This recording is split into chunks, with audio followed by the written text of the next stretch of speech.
Доброе утро! Мы начинаем новый день на каналах вещательной компании «Саха». Хочу напомнить, что мы выходим сейчас в прямом эфире на канале НВК «Саха» после 8 часов утра. В повторе вы нас можете увидеть на Якутии-24 и общественном телевидении России. Сегодня на календаре четверг, 5 декабря. До конца года остается уже 26 дней, и скоро мы будем встречать Новый год. До конца этой недели буду с вами я. Меня зовут Иван Луцкан.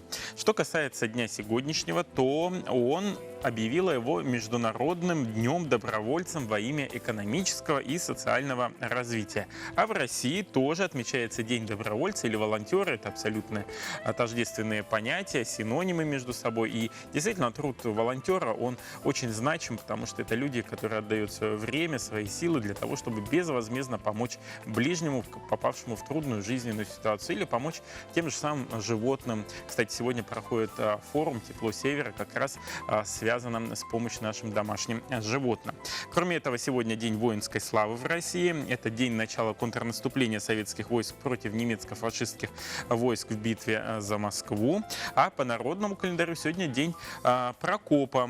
Прокоп зимний считалось именно в этот день. Он дорогу прокопает, а вот Прокоп перезимый, что будет 12 марта, начнет дороги рушить. Пришел Прокоп, разгрыл сугроб, по снегу ступает, дорогу копает. Вот так говорили наши предки. Но снега у нас в Якутии уже навалом, а вот какие будут температуры воздуха, узнаем из прогноза погоды.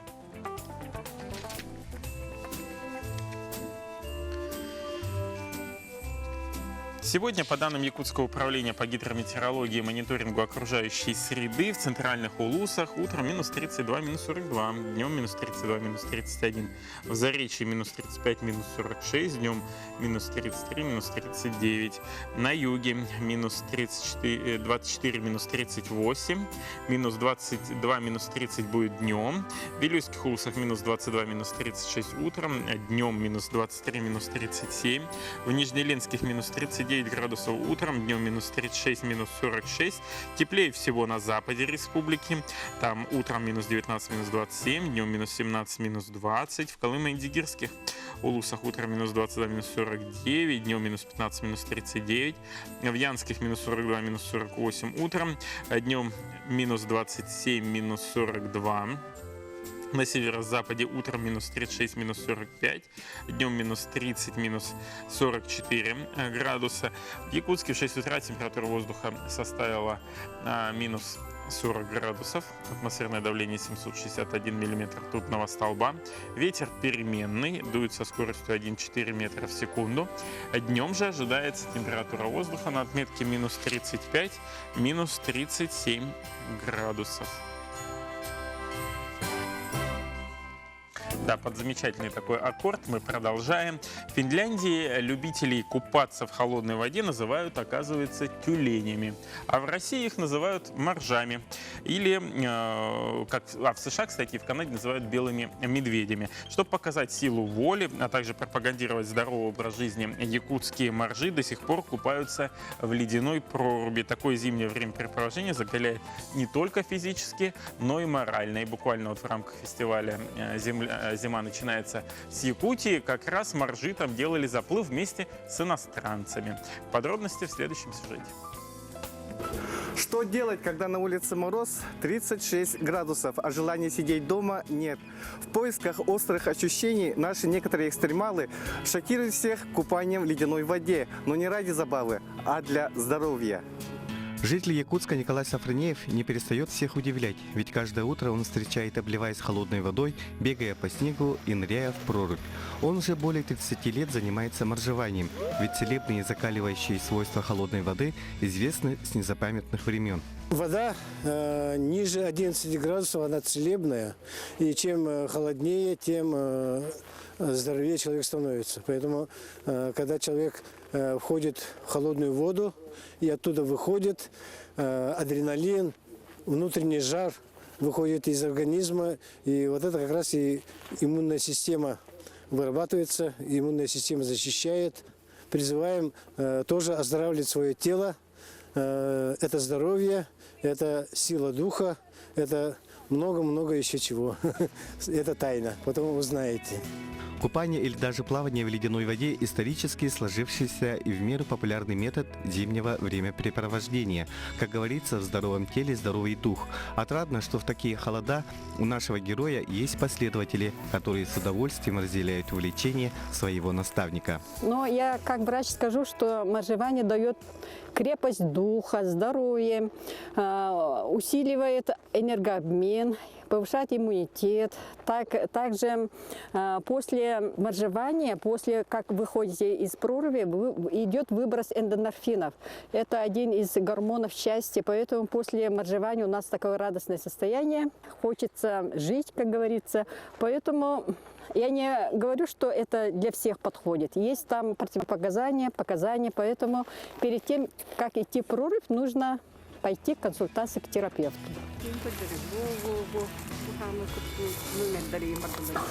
Как водичка, Николай? Вода отличная.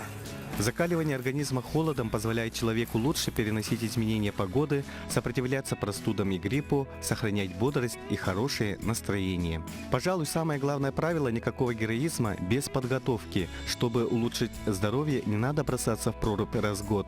Куда лучше пользы принесет регулярное закаливание, обливание холодной водой или контрастный душ. Хотя и тут лучше приучать свое тело постепенно и слушать внутренние ощущения. С холодом дружим, его уважаем. Мороз нам помогает, нас оздоравливает. Новым днем! Честно, в завершении этого сюжета я ожидал, что мой коллега Алексей Лукин тоже нырнет в эту прорубь, но не дождался. Леша, давай не отставай. Надеюсь, что в следующий раз ты нырнешь. Такие хрысхальчики, если вы приобретаете у нас по адресу Орджоникидзе 48 в офисе НВК Саха в рабочее время, то 31 декабря вы сможете стать участником розыгрыша призов и получить в подарок 2 автомобиля Hyundai Solaris, мотоциклы Regal Moto, трактор Синтай, 11 iPhone, охотничьи ружья, бытовую технику, ювелирные украшения, также денежные призы 50-100 тысяч рублей и многое другое. Ну а самое главное, вы можете насладиться новогодним эфиром на нашем канале. Вообще, предчувствие уже Нового года, оно царит везде, уже елочки везде ставят в социальных сетях, активно публикуют, какие елки у нас по республике стоят. Но, безусловно, атмосферу Нового года создаем мы сами. И в этом иногда нам помогают и наши дети, когда, допустим, они обращаются к Деду Морозу. Психологи давно доказали, что дети, верящие в чудеса, вырастают общительными, открытыми и уверенными в себе людьми. Так что, дорогие родители, отнеситесь серьезнее к этой милой новогодней традиции, как написание письма Деду Морозу. Второклассница Алина Бурцева 2-й год самостоятельно пишет Деду Морозу. До этого девочка рисовала свои пожелания волшебному старцу. Сегодня с мамой пришла отправить заветный конверт. Я попросила куклу, и дедушка привез такую, которую я хотела. Когда мы шли на улицу, он приходил и ложил под елку подарки. Дети абсолютно честны и непосредственны в своих мыслях и желаниях. А еще они верят в чудеса и в то, что если очень сильно хотеть, любая мечта может сбыться. Возможно, этому стоит поучиться у них нам, взрослым. Ну, не особо. Почему? Потому что в Новый год я всегда работаю, поэтому мне некогда думать о чудесах. Я верю в новогодние чудеса. В наше время, мне кажется, нужно, чтобы дети верили, потому что вот у нас, я в школе работаю, дети уже начиная с 5 класса вообще не верят в Деда Мороза. Детям это как бы свойственно верить в чудеса. Это им помогает верить в то, что в хорошее в этой жизни. Очень важно верить в чудо, потому что чудеса сбываются, они имеют такое свойство, и благодаря чудесам наша жизнь все равно становится лучше, ярче. Мы меняемся, соответственно, меняется мир вокруг нас, меняется энергетика, поэтому верьте в чудеса. Ежегодно декабрь – горячая пора для работников почты. Весь месяц специальный ящик Деда Мороза открывается 2 раза в сутки для выемки писем. Обязательно написать на конверте обратный адрес, и сказочная почта ответит на все письма. Письма и открытки Деду Морозу проходят приоритетную обработку. и ежедневно отправляются в резиденцию зимнего волшебника. Только в прошлом году Почта России доставила в Великий Устюг свыше 200 тысяч писем с заветными желаниями детей и взрослых. Самое главное – в полночь не забыть приоткрыть форточку и впустить новогоднее чудо в свой дом. 31 декабря в 12 часов мы обязательно, да, дочь, открываем форточку, выходим на улицу, смотрим фейерверк, а в это время Дед Мороз к нам заходит через форточку и оставляет подарки. Это же учит ребенка и доброте, да, и ребенок должен мечтать, и даже взрослые должны мечтать, уметь мечтать, все мечты исполняются, нужно главное хотеть. Ребенок это должен знать с детства, что нужно мечтать, это раз, а во-вторых, ну, конечно же, еще очень, это как семейная традиция у нас. Мария Павлова, Александр Жуков. Новый день. Якутск. А мы продолжаем еще одно новогоднее чудо. Так, в ювелирной сети «Золотник» с 1 по 10 декабря стартовала акция «Волшебный обмен». Теперь обмен золота стал намного выгоднее. Он составил 3300 рублей за 585-ю пробу. Далее в следующем материале. На календаре начало декабря, а значит, пора задуматься о создании красивого и стильного новогоднего образа. Одной из составляющих праздничного образа являются ювелирные украшения. А в этом вам поможет ювелирная сеть «Золотник». Ювелирные украшения не просто служат дополнением наряда, но иногда даже задают тон всему образу.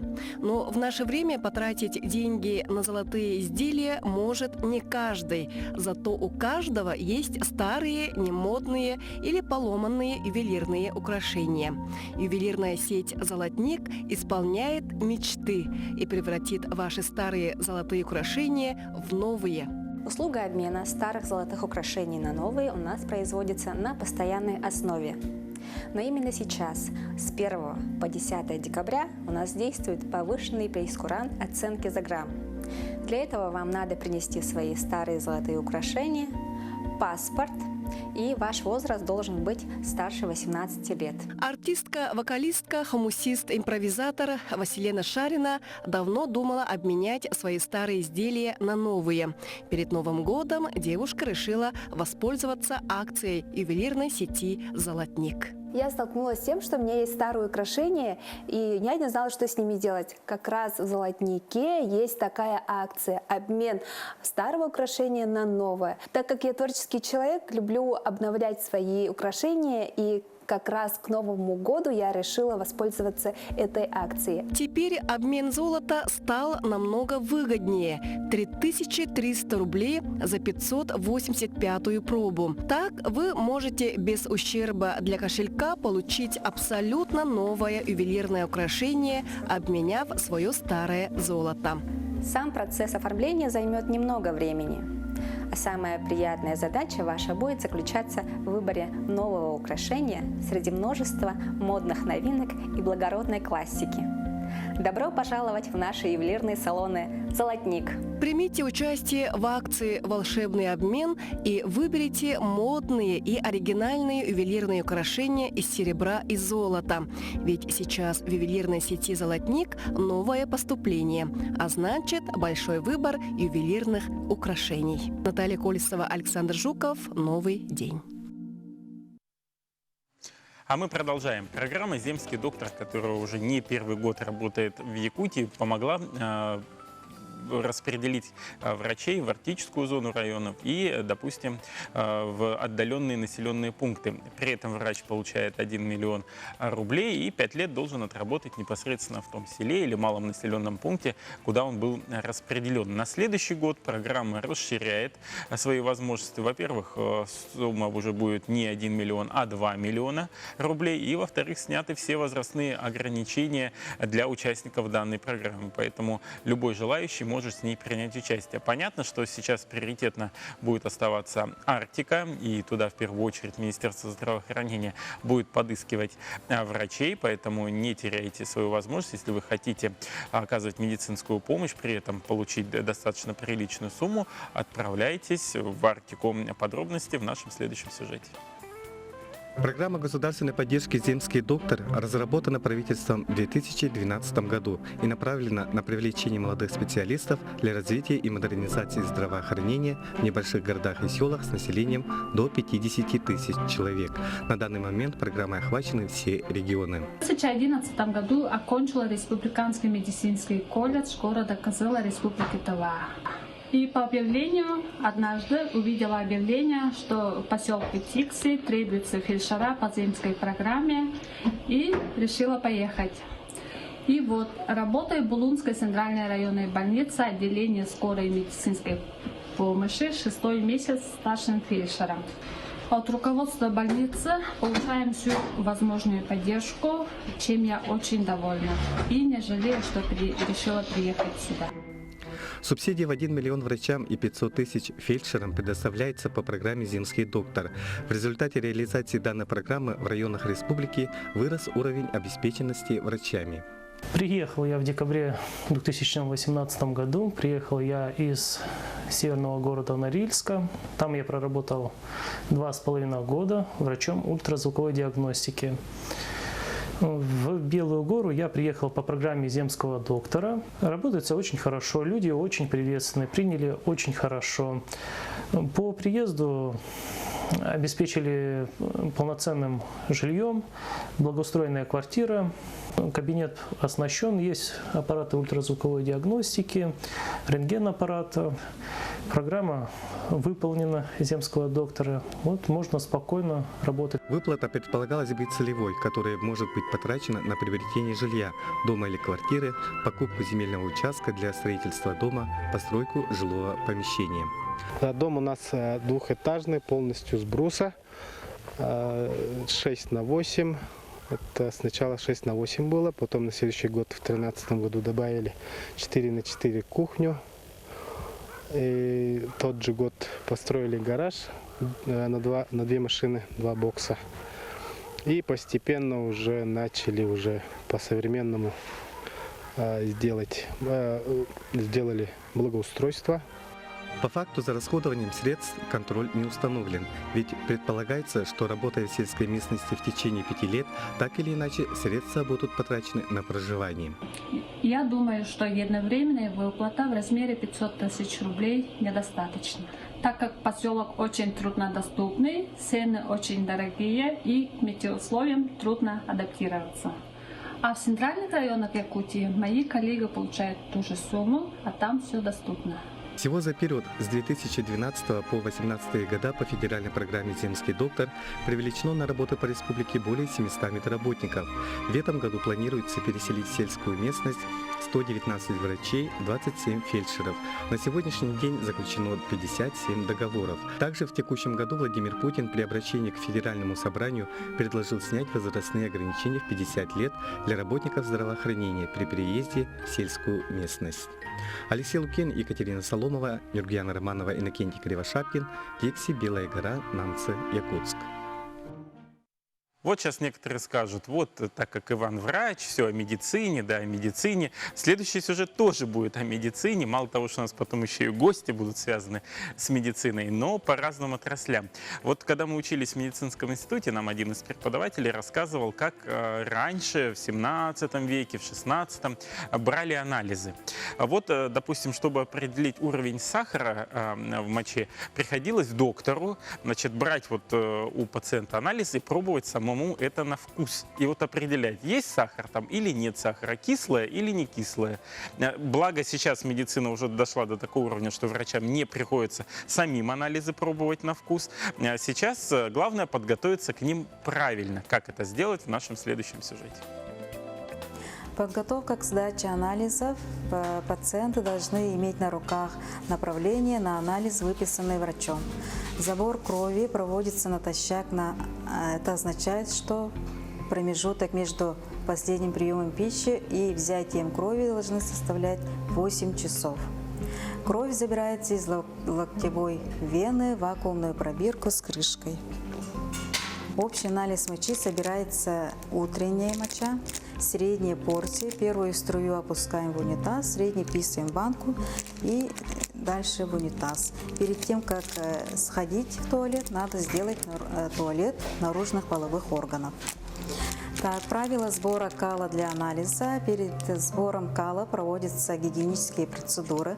Для исследования собирают свежевыделенный кал путем естественной дефекации. Тут специальная пластиковая баночка, которая вместе с палочкой. Бак посев мочи собирается в специальной пробирке. Она стерильная. Тут имеется ватная губка. Перед тем, как питать губку мочой, надо сходить в туалет, тоже сделать туалет наружных половых органов. Также перед первой струей в унитаз собирается в пластиковой баночке и оттуда намокаем на баночку и приносим в лабораторию в течение 2 часов. Так, это бак-посев из cervicального канала. Берется у беременных женщин путем влагалищного исследования.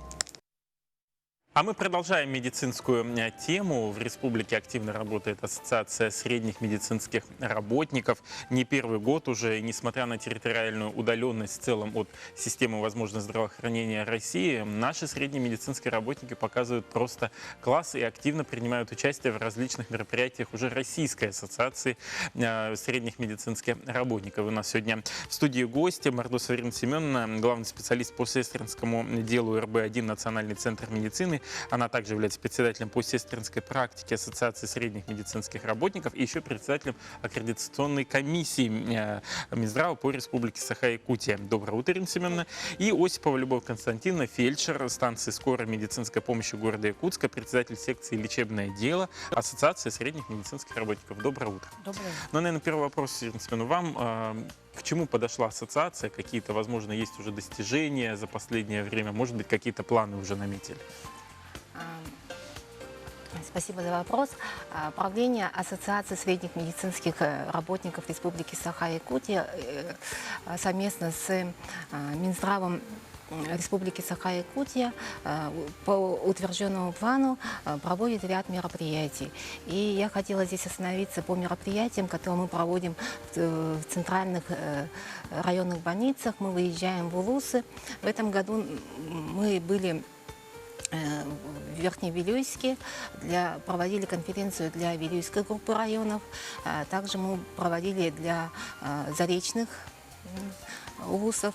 И буквально вот на днях мы провели конференцию для промышленных районов в городе Нейденгри. Конференция проводится по актуальным вопросам сестринского дела с практическим опытом, с оказанием практического опыта. И конференция собрала более 300 специалистов со средним медицинским образованием, и также преподавателей и студентов Нейденгринского медицинского колледжа. Ну, вот как раз мы видим фотографии с места проведения. Сколько человек туда выезжало? Правление – это 7 человек. Все правленцы, они обучились у нас в центральных городах России, и свой наработанный опыт, то, что они узнали, новые методы, новые технологии, мы стараемся передавать для наших коллег с центральных районных больниц. Также мы перенимаем от них опыт, потому что у них тоже очень много наработок и свой уже внедренный опыт.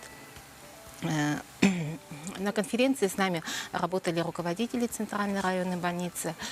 Мы провели также круглый стол в Нейденгринском медицинском колледже с преподавателями, со старшими главными медицинскими сестрами, где мы обсуждали вопросы взаимодействия практического здравоохранения и образовательных организаций. И также в рамках конференции, наверное, это проводят все медицинские организации, торжественно мы посвятили молодых специалистов и торжественно приняли их члены Ассоциации средних медицинских работников Республики Саха-Якутия. Любовь Константиновна, вот как раз видел на фотографиях, вы тоже присутствовали на данной конференции. Поделитесь впечатлениями, чем порадовали нейденгринские площадки и какие вопросы, возможно, актуальны они сейчас оставили. Ну да, Мы посетили Нейрюнгринский медицинский колледж, который готовит для нас специалистов.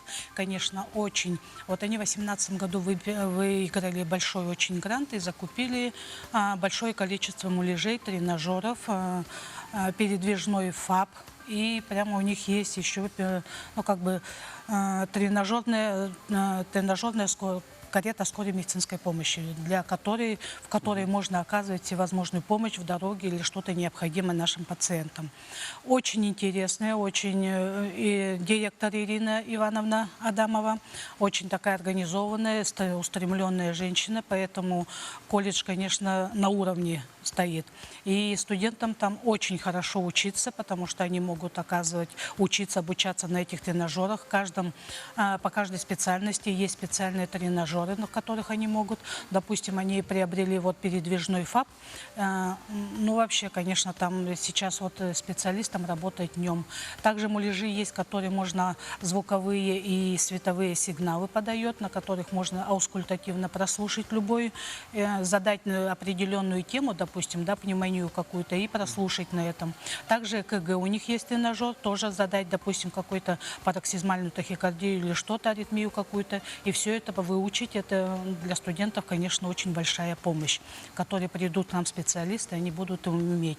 Ну и самое главное, конечно, это карета скорой помощи, так как я фельдшер, оснащена полностью, и где они отрабатывают. Самое основное – это сердечно-легочную реанимацию, которую сейчас необходимо нам делать, потому что мы живем такой век, когда люди все работают, все космическое, все быстрое, и, ну, скажем так, бывают такие случаи, когда вот это необходимо уметь оказать не только медикам, но и каждому гражданину, но уметь оказать вот эту реанимацию на улице, в общественном месте или где-то что-то. Это, конечно, очень здорово. Вот, Любовь, вы так рассказали, что мне самому захотелось туда пойти, в этот колледж, да, все там попробовать, экспериментировать. Обязательно съездите, посмотрите, это очень интересно. Там муляжи есть и детские, можно, допустим, акушерство, отработать роды, любые роды, причем осложненные, неосложненные, нормальные, поэтому это вообще замечательно, конечно. Нет, вообще, на самом деле, это классно, да, то, что, по крайней мере, уже студенты могут непосредственно в разных ситуациях себя попробовать. Но вообще это, я так понимаю, еще и часть непрерывного медицинского образования, где медсестры, и в том числе и врачи в медицинском институте могут повышать свои квалификации, навыки и тренироваться, и свои компетенции отрабатывать. Вот сразу вопрос, наверное, вам, Ирина Семеновна, в части непрерывного медобразования. Много споров по поводу этого. Как мы готовы к этому, не готовы? Ну, с 1 января 2019 года средний медицинский персонал, он вступил в непрерывное медицинское образование. И у нас с этого года, ну, уже начиная с 16, но об этом году очень активно, мы начали готовиться к аккредитации. Все знают, что выпускники медицинских колледжей, они уже в 2018 и 2019 году мы уже 2 раза проводили. И как раз вот выехав в Нейрюнгринский медицинский колледж, как председатель аккредитационной комиссии, мы посмотрели вот такие замечательные площадки, и которые соответствуют всем требованиям аккредитационной комиссии. И, конечно, студентам легче подготовиться к аккредитации, имея такие чудесные тренажеры, фантомы и муляжи. Ну, что касается практического здравоохранения, мы, медицинские сестры, фельдшера, акушеры, готовимся. И в 2021 году, для того, чтобы мы вошли в эту систему без всевозможных стрессов и волнений, мы начали уже подготовку, заведя портал непрерывного медицинского образования, участвуя на вебинарах и также готовясь по тестам аккредитационной комиссии. Спасибо большое, что подошли к нам в студию. Хочется пожелать удачи в работе Ассоциации средних медицинских работников и удачи в целом в работе. Сейчас мы прервемся на короткую паузу.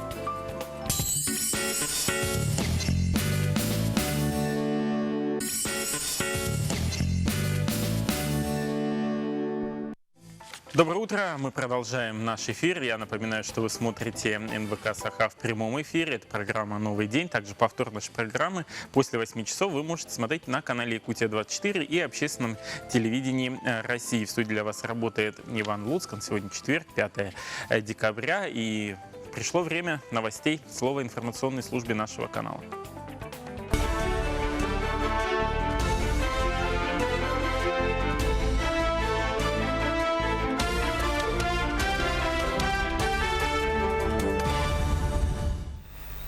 Здравствуйте. В прямом эфире новости. В студии Андрей Погорелов с информацией к началу дня. Среднюю стоимость 1 квадратного метра жилья в России на первое полугодие 2020 года предложили установить в размере 46 тысяч 13 рублей. Такой проект приказа Минстроя размещен на портале проектов нормативно-правовых актов. Сейчас же этот показатель равен 45 тысячам 133 рублям. Согласно проекту, заветные метры в Москве останутся на прежнем уровне. Это 105 тысяч 43 рубля. В Санкт-Петербурге поднимут до 76 тысяч 429 рублей. Также документом предлагается ощутимо повысить стоимость квадратного метра жилья для некоторых регионов Дальнего Востока. К примеру, на Камчатке и Магаданской области этот показатель может вырасти с 64 до 66 тысяч. Однако в некоторых дальневосточных регионах, таких как Хабаровский край и Якутия, данный показатель в ведомственном проекте незначительно снижается. План по строительству кардиоцентра в Якутске на 2019 год выполнен. Об этом сказал руководитель региона СН Николаев. При строительстве объекта завершен нулевой цикл. Работы ведутся на уровне 4-го этажа. Планы этого года все выполнены по освоению средств и производству работ, отметил глава республики. По его словам, после ввода в строй кардиодиспансер в Якутске будет самым современным на Дальнем Востоке и откроет новые возможности для телемедицины. На главном храме Вооруженных сил России установили все купола и кресты. Уникальность заключалась в том, что с нулевой отметки на высоту более 60 метров был поднят готовый центральный купол весом 85 тонн. До этого момента никто никогда не поднимал с земли подобные конструкции. Все купола и кресты храма изготавливались в течение 2 месяцев. 4 одинаковых купола диаметром 12 метров и весом более 34 тонн установили на площади Четверяков. 5-й меньших размеров встал на звонницу. Центральный купол собора создан в форме шлема святого благоверного коня Александра Невского. Сотни лебедей прилетели зимовать на озеро Светлое в природный заказник Лебединый, находящийся в Алтайском крае. Уже не первый год вместо южных краев птицы выбирают Сибирь. Такой необычный выбор не случайен. Дело в том, что лебеди облюбовали водоемы с подземными источниками. Температура в озерах не опускается ниже 6 градусов даже в суровые морозы, поэтому вода не успевает замерзнуть. На озере Светлое площадью меньше квадратного километра ежегодно прилетает порядка 1000 лебедей. Сотрудники заповедника заготавливают для птиц зерно и создают комфортные условия для их обитания. Это волшебно просто. Для меня это просто чудо какое-то, потому что я действительно не встречала никогда такого огромного количества лебедей, и я испытываю сейчас прям восторг. В прошлом году было 1100, но я думаю, вот судя по тому, что много молодежи, ее же видно, вот, все темные, серые, то будет добавлено, наверное, прирост будет птиц. Как бы озеро – это исток реки, мощные родники, и у нас таких озер и рек еще много. Так получилось, что заказники Лебединого сосредоточились вот эти водоемы, происхождение родниковой. Вода плюс 6. То есть дебит воды большой, она не успевает промерзнуть. Археологи Арктического научно-исследовательского центра рассказали об уникальных находках летнего полевого сезона. Как отмечают специалисты, проделана большая работа касаемо сохранения археологических памятников вблизи поселка Верхняя Амга в Алданском районе. Наиболее значимых из них стал многослойный археологический памятник Кюн-Кюн-2. Он интересен с точки зрения изучения климата и образа жизни древних людей. Там обнаружены более 3000 находок. Сейчас нашим центром подготовлены образцы и переданы образцы для липидного анализа керамики, который будет проведен в Арктическом центре в Нидерландах. И благодаря этому анализу мы установим, какую пищу, какого характера пища приготавливалась в керамических сосудах в эпохе неолита. Оставайтесь на нашем канале и не переключайтесь.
Ну а кто хочет увидеть эту красоту воочию, добро пожаловать в сокровищницу, которая располагается в здании Комдракмета в городе Якутске. Они открыты для всех желающих, кто хочет посетить и увидеть. Кстати, продолжаем. Кто хочет вернуть свои средства, которые уплачены в виде налогов? Ну, наверное, большинство. Как это сделать правильно, мы поговорим с гостем нашей студии. Это Светлана Александровна Платонова, она эксперт Центра финансовой грамотности Союза торгово-промышленной палаты Республики и консультант-методист проекта Минфина России по повышению финансовой грамотности взрослого населения. Доброе утро, Светлана Александровна. Доброе утро. Давайте поговорим о так называемых налоговых вычетах, кому они положены и что для этого необходимо. Налоговый вычет – это, скажем так, кэшбэк от государства, такое модное слово, да? Возможность вернуть часть средств, которые вы оплатили в бюджет в виде налога на доходы физических лиц, НДФЛ. Для того, чтобы получить налоговый вычет, необходимо обратиться на сайт налог.ру. Там, в принципе, все понятно. Ну, какие бывают вычеты? Самые популярные вычеты, которыми пользуются, это социальный вычет, имущественный вычет и инвестиционный вычет. Но есть еще стандартный вычет, который получают работники от работодателей на детей. Первый, второй ребенок – это 1400 рублей, и последующие дети – это по 3000 рублей. И этот налоговый вычет работодатель вам дает, пока у вас доход не превысит 350 тысяч рублей. Как только превысится эта сумма, у вас этот вычет как бы прекращается. Да. Ну а социальный вычет в год можно получить 15 600 рублей. Это максимальная сумма 120 тысяч рублей, которые вы потратили, например, на обучение, на накопительное страхование жизни, если у вас есть такой полис. Но он обязательно должен быть от 5 лет. То есть если вы сделали обычную рисковую страховку ежегодную, то это не подойдет для налогового вычета. Также можно получить налоговый вычет социальный за медицинские услуги, дорогостоящее лечение, за медикаменты. Возможно, в следующем году можно будет получить за оздоровительные секции спортивные. Взносы в негосударственный пенсионный фонд тоже относятся к социальному вычету. 120 тысяч – это максимальная сумма в год. Если, например, вы потратили 150 тысяч, вам все равно посчитают максимальную сумму 120 тысяч, от нее 13% – это 15 600. На детей, на обучение детей максимальная сумма – это принимается к учету 50 тысяч, то есть 6500 можно получить за обучение детей. Имущественный вычет, он самый популярный, наверное, у граждан, потому что это действительно большая сумма, которую можно вернуть. Например, за приобретение квартиры 260 тысяч, это максимальная сумма 2 миллиона рублей. И за выплаченные проценты по ипотеке максимально получается от 3 миллионов рублей, там идет 360 тысяч. То есть вот по ипотеке можно поподробнее? 3 миллиона – это если взял ипотеку, то тогда сумма будет 360, это можно вернуть, да? Или как? Можно. Вы, например, приобрели квартиру, да? Оформили ипотечный кредит. Вы имеете право получить имущественный вычет за само приобретение квартиры. Это максимальная сумма 2 миллиона. И 3 миллиона – это за выплаченные проценты. Если квартира была приобретена до 2014 года, то там можно вернуть 13% от всех выплаченных ипотечных процентов. Там не было такого ограничения. С 2014 года ограничение уже 3 миллиона. Это максимум. Таким образом, можно от государства получить 650 тысяч рублей за приобретение квартиры. Да. И есть еще такая хитрость. Если, например, вы не пользовались раньше имущественным вычетом до 2014 года, и вы приобрели квартиру, она у вас находится в совместной собственности с супругой или супругом, то может получить каждый супруг. Пропорционально долям. Да, пропорционально долям. Получается, что будет у вас сумма в 2 раза больше. 1 300 000 можно получить? Да, можете так получить. Вообще хорошо. Если вам, конечно, повезло, если это было после 2014 года. До этого, если приобрели, то, конечно, не очень повезло, потому что дается вычет только раз в жизни, именно имущественный. И сейчас набирает популярность такой вид вычета, как инвестиционный вычет. С начала года уже более 50 тысяч россиян получили налоговый вычет именно инвестиционного характера. Что это означает? Если человек открыл брокерский счет и положил туда в год 400 тысяч рублей, то с него государство позволяет вернуть 52 тысячи рублей. Если это делать ежегодно, в течение 3 лет, как минимум. Затем можете закрыть этот счет, либо продолжить и дальше получать вычет. Это очень удобно, и это позволяет постоянно реинвестировать эти средства, которые вы получаете от налогового вычета. 52 тысячи рублей вы получили и обратно положили опять на брокерский счет. У вас он прирастает, приходят купоны, доходы от облигаций, дивиденды, если у вас там есть акции. И плюс вы получаете свой налоговый вычет, и опять вы его туда кладете. Таким образом у вас очень хорошо будет прирастать ваш брокерский счет. Это хорошая такая инвестиционная стратегия, которая позволяет вам увеличить свой капитал. Да, время эфира, к глубокому сожалению, ограничено. Если вдруг у зрителей возникли вопросы, куда они могут обратиться? У нас очень удобный сайт налог.ру. Там вся информация указана. Там все очень подробно. Есть все бланки документов. Поэтому я думаю, сам, что да, может человек спокойно может разобраться сам.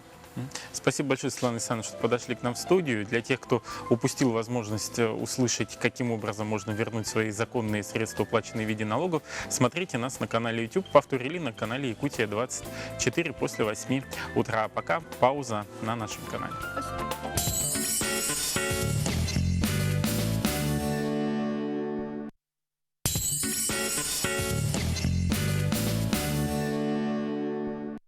Доброе утро, мы продолжаем наш эфир на канале НВК Саха, работы в прямом эфире. И давайте поговорим о погоде на день сегодняшний.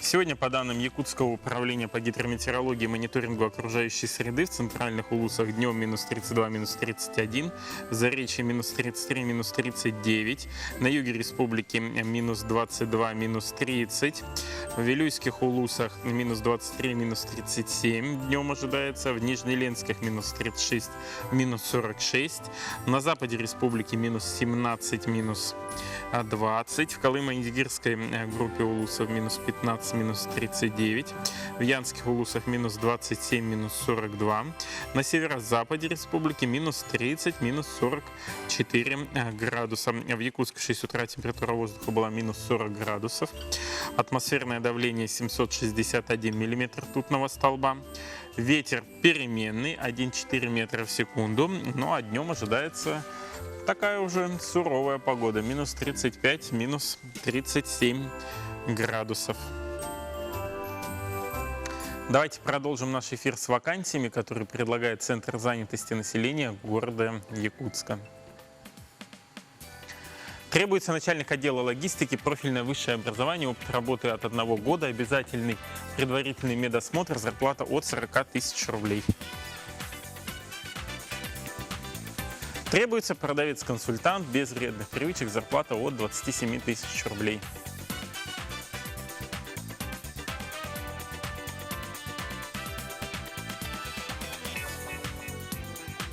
Требуется преподаватель по теплогазоснабжению, вентиляции, высшее профессиональное образование, квалификация первое высшее, справка о наличии и отсутствии судимости, зарплата от 14 100 рублей. Если вас заинтересовали эти вакансии не только, вы можете обратиться в Центр занятости населения города Якутска, Петра Алексеева, 6/1, или узнать о вакансиях подробнее на их официальном сайте. А мы продолжаем. Буквально на днях состоялся первый конкурс «Арктика. Моя законотворческая инициатива». И у нас в студии сегодня ребята, которые приняли в нем активнейшее участие. Это Говоров Юрий, ученик национальной гимназии, он занял первое место в этом конкурсе. И Зулпукаров Мухаммад, он ученик 16-й школы 11 класса, который активный участник тоже этого конкурса и активный участник клуба Фемида. Доброе утро, ребят. Доброе утро. Юр, первый вопрос к тебе, немного об этом конкурсе. Он впервые состоялся. Что ты представил на этом конкурсе и какие были этапы? Я участвовал в этом конкурсе, межрегиональном конкурсе «Арктика. Моя законодательная инициатива», которая прошла первый раз. И организаторами этого конкурса выступили Государственное собрание Ильтумен, детский центр «Юные якутяне» и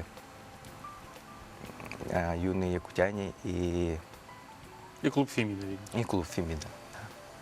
Какие этапы были на этом конкурсе? Первый этап был заочный, и я принял участие вот так. И затем нас позвали в Вилтумен выступать. И вот 29 числа в честь дня рождения Артура Челенгарова, ему исполнилось 80 лет, юбилей, и нас позвали туда выступать. И с каким проектом ты выступил? Что ты представил? Мой проект называется «Проблема утилизации нефтешлама в артиллерийских районах республики». Мой руководитель Никитина Валентина Гаврилевна. Вот. Вкратце расскажу, да? Вот. Арктика формирует климат планеты, и все, что там происходит, влияет на весь мир. И там существуют проблемы, и нефтешлам является одной из них. Нефтешламы — это физико-химические смеси, которые состоят из нефтепродуктов, воды и химических примесей. И они опасны для Арктики и экологии в целом. И ты предложил их оттуда убирать? Да, я предложил термическую утилизационную установку, использование их. Мухаммад, вы активно работаете в клубе Фемида, я так понимаю, уже не первый год. Что это за клуб, кого он объединяет и чем ты там непосредственно занимаешься? Еще раз доброе утро. Наш клуб Фемида недавно еще и провел «Арктика. Моя законодательная инициатива», где 29 числа и выступил наш Юрий Говоров. Наш клуб организован был в 2004 году в целях содействия реализации прав ребенка путем формирования правовой культуры детей, их родителей, педагогов и студентов. Наш клуб, клуб Фемида, реализует свои действия, основанных на Конвенции ООН о правах ребенка и уставах, на принципах властности, самоотверженности и самоуправления. То есть, получается, вы встречаетесь, обсуждаете какие-то законы, возможно, смотрите на какие-то проблемы со своей стороны. И так? Не только. За все время существования клуба Фемида проходят ежегодные мероприятия, такие как модель ООН, правовые марафоны, которые сегодня тоже пройдут, а также проводятся школа правозащитников, коммунарские сборы, моя законотворческая инициатива, НПК, научно-практическая конференция, и «Шаг в будущее», и прочие такие грандиозные масштабные проекты, которые проводит клуб Фемида. Ребята, вы будущими юристами хотите стать или нет? Или, может, дипломатами? Я, честно, хочу стать дипломатом. Юра, ты каким? Я тоже. Тоже дипломатом? Ага. Ну, хочется пожелать вам удачи. Надеюсь, ваши мечты все сбудутся. Тем более, ты в 11 классе, Юр, ты в каком? Я в 10. В 10 классе, то есть уже скоро тоже станешь выпускником. И надеюсь, в этом вам активно поможет клуб Фемида. На этом с вами я прощаюсь, а мы продолжаем наш эфир. Читаете ли вы детям сказки? Ведь сказки на ночь — это добрые спутники детей. Это небольшие поучительные добрые истории, которые помогают детям настроиться на сон. Но читать сказки от разных родителей влияет на ребенка по-разному. Ученые, представляющие Гарвардский университет, провели любопытное исследование, в ходе которого выяснили, что на развитие детей положительное влияние оказывают отцы, читающие им на ночь сказки. Чтение очень хорошо развивает мышление ребенка, но исполнение этого от разных родителей влияет по-разному.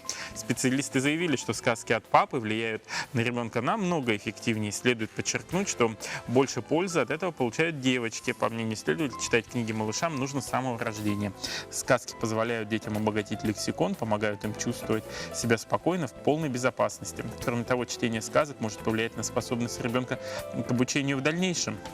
Но это не значит, что мамы не могут читать со своими детьми, тем более, если какое-то время отец слишком занят. Польза от этого процесса будет в любом случае, однако, если именно папа будет читать своему ребенку книги, малыш будет расти более сообразительным, рискованным и артистичным. Вместе с тем, ученые отметили, что около 25% молодых родителей вообще не читают сказки своим детям.